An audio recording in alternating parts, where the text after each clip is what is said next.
Friends, तो कैसे हैं आप सब। आज है day 25 of 40 days series of advanced cost accounting unit third का हमारा लास्ट टॉपिक है आज की वीडियो के अंदर। पिछले जो हमारी वीडियो थी उसके अंदर हमने कंप्लीट किया था बैच कोस्टिंग। तो अगर आपने वो वीडियो नहीं देखी है तो जो उसका लिंक है वो डिस्क्रिप्शन में है, आप लोग जाके चेक कर सकते हैं। आज हम कवर करेंगे यूनिट कोस्टिंग। यूनिट कोस्ट का मतलब क्या होता है। Unit cost is the price of business pay for each unit of a product और services when buying and selling or storing it. Beside being critical in shipping procurement strategies, it also help for you mutual beneficial partnership with your vendors. The metric hold the key to optimize procurement decision and negotiating contracts. Unit costing का मतलब क्या है। जो business है वो हर unit के लिए जो चीज़ पे कर रहा है, unit of products and services, जब वो प्रोडक्ट्स को बाय कर रहा है, प्रोडक्ट को सेल कर रहा है, प्रोडक्ट्स को स्टोर कर रहा है, तो हर यूनिट को सेल करते हुए, बाय करते हुए और स्टोर करते हुए जो वो चीज़ें पे कर रहा है उसको यूनिट कॉस्टिंग बोलते हैं। उस चीज़ को कैलकुलेट करना कि ये जो प्रोसीजर है उसके अंदर कितना कितना ये कहाँ कहाँ पे कर रहा है, हर यूनिट को कैलकुलेट करना, उसका मतलब है unit costing. Types of unit cost: direct unit cost, indirect unit cost, fixed unit cost, variable unit cost. चार टाइप हमें दिए गए हैं। फर्स्ट है direct unit cost. Cost of a unit: the direct cost of a unit is the expenses directly attributed to the production or procurement of a specific unit of a product or services. For example, if an electronic manufacturer purchases a microchip for a product, the direct cost of a unit would include the cost of each microchip.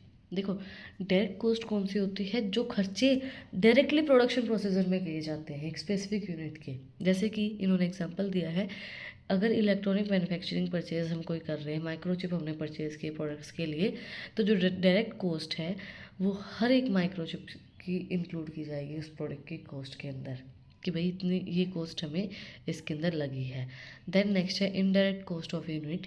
The indirect cost of a unit include expenses into directly tied to a specific unit but contribute to the overall operational efficiency. For example, if a manufacturing company processes machinery, the maintenance and repair cost associated with the machinery will be indirect cost.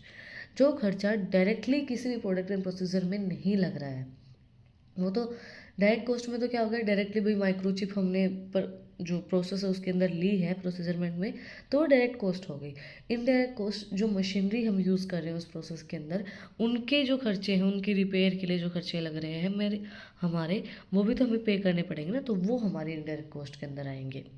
Fixed cost of unit: fixed cost of unit denote constant cost and regardless of a quantities of unit procurement and procedure. And for example, if a logistic company lease a warehouse for storage, the lease cost will be fixed cost of a unit.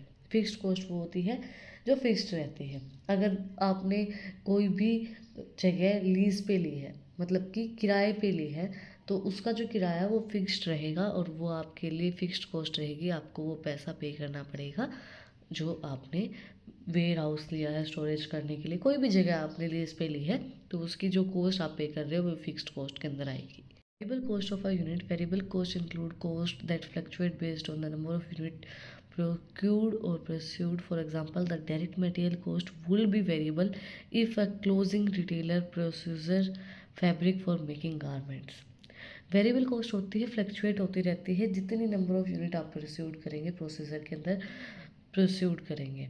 इसका example इन्होंने दिया है, direct material cost जो होती है will be variable cost. अगर clothing retailer है तो फैब्रिक की जो गारमेंट्स के फैब्रिक होते हैं उनके जो पैसे वो चेंज होते रहते हैं, कभी किसी प्राइस पे हमें मिलते हैं, कभी किसी प्राइस पे मिलते हैं, बट हमें लेना पड़ता है, तो वो वेरिएबल कॉस्ट होती है, वो फ्लक्चुएट होती रहती है according to the time, according to the market condition, according to the trend, वो चीज़ें चेंज होती रहती हैं।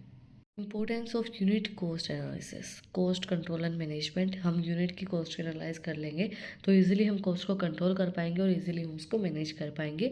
प्राइसिंग एंड प्रॉफिटेबिलिटी डिसीजन: हमें ये पता है कि भाई इस प्रोडक्ट को जो बनाया है हमने, इसके अंदर हर यूनिट के अंदर इतनी इतनी हमारी कॉस्ट लगी है, उसके अकॉर्डिंगली हम प्राइस को डिसाइड कर सकते हैं और उसके अकॉर्डिंगली हम ये भी चेक कर सकते हैं कि हमारी प्रॉफिटेबिलिटी क्या रहेगा, उसका डिसीजन भी हम ले सकते हैं।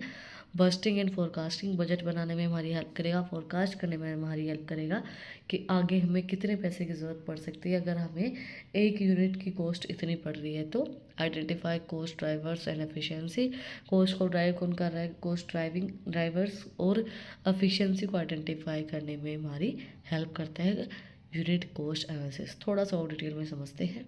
Cost control and management. The analysis provides an overview of expenses associated with one unit of a particular product or services. The breakdown serves as a roadmap for a cost control and management. It enables you to pinpoint areas for cost reduction and streamline. A granular understanding of each cost component help you make an informed decision to optimize process and allocate resource efficiently. Simple सी चीज़ है, आपको हर चीज़ को break down करके बता देता है unit पर कॉस्ट कि भाई ये रोड मैप पूरा तैयार कर दिया है कि कहाँ पे आपको कॉस्ट को कंट्रोल करने की ज़रूरत है, कहाँ पे आपको मैनेज करने की ज़रूरत है। आपको हर एक पिन पॉइंट पता चल जाएंगे, उसकी हेल्प से आप कॉस्ट को कम कर सकते हैं। आपको पता चल जाएगा यहाँ पे हम इस कॉस्ट को कम कर सकते हैं, यहाँ पे ज़्यादा खर्चा लग रहा है। हर एक चीज़ को अंडरस्टैंड करने में, हर एक सही डिसीजन को लेने में हमारी हेल्प करता है और रिसोर्स को एफिशिएंट तरीके से यूज़ करने में हमारी हेल्प करता है। Pricing and profitability decision through types of the cost incurred in producing each unit empower you to set a competitive price and ensure healthy gross profit. Aligning price with the actual expenses help avoid pricing your products and too low or too high. हमें ये पता चल जाता है कि भाई producing जब हमने चीज़ें प्रोड्यूस की है तो हर यूनिट की कितनी कितनी कॉस्ट लगी है, और हमें पता चलेगा कि भाई कंपटीशन में इतना इतना रख रखा है, तो हमें किस तरीके से अपना प्रॉफिट कमाना है और कितना प्राइस हमें इस प्रोडक्ट का रखना है। एक्चुअल एक्सपेंसेस हमें पता चल जाएंगे तो हम अवॉइड करेंगे ज़्यादा प्राइस को और कम प्राइस को। हमें पता है कि हमें ज़्यादा भी नहीं रखना है कि हमें इतना ही प्राइस इसके अंदर लगा है तो ज़्यादा बेनिफिट भी कोई फ़ायदे की बात नहीं है, और कम भी नहीं रखना है। हमें प्रोडक्ट का प्राइस कितना रखना है, लो रखना है, हाई रखना है, उस चीज़ का हमें पता चल जाता है with the help of cost per unit अगर हम कैलकुलेट करते हैं तो। And forecasting, effective budgeting and forecasting hanging on accurate cost estimation. The analysis provides the foundation for creating a realistic budget and projections. It allows you to anticipate expenditure and revenue streams with the great previsions. It fosters financial stability and aids in a protective resource allocation.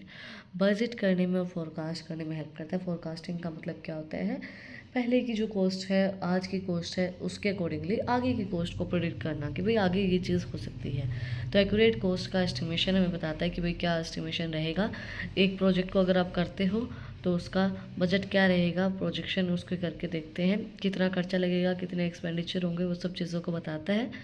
Then identify cost drivers and efficiency, इस चीज़ को बताती है कि भाई क्या component हमारी help में आ रहे हैं, क्या चीज़ें कॉस्ट को ड्राइव करके चल रही हैं, कौन सी कॉस्ट हमारे प्रोडक्ट के अंदर ज़्यादा यूज़फुल है, लगानी चाहिए नहीं लगानी चाहिए, और कॉस्ट को रिड्यूस करने में हेल्प करता है, प्रोसेस को इम्प्रूव करने में हेल्प करता है, इम्पैक्ट बताता है कि इस कॉस्ट का ये इम्पैक्ट पड़ेगा, इतने एफिशिएंट तरीके से हमें काम करना है। That's it for today. आज हमने कंप्लीट किया है यूनिट कॉस्टिंग। तो अगर आपको कुछ भी डाउट है, कुछ भी पूछना है तो कमेंट में आप मुझसे पूछ सकते हैं। इसी के साथ यूनिट 3 हमारी कंप्लीट हो गई है।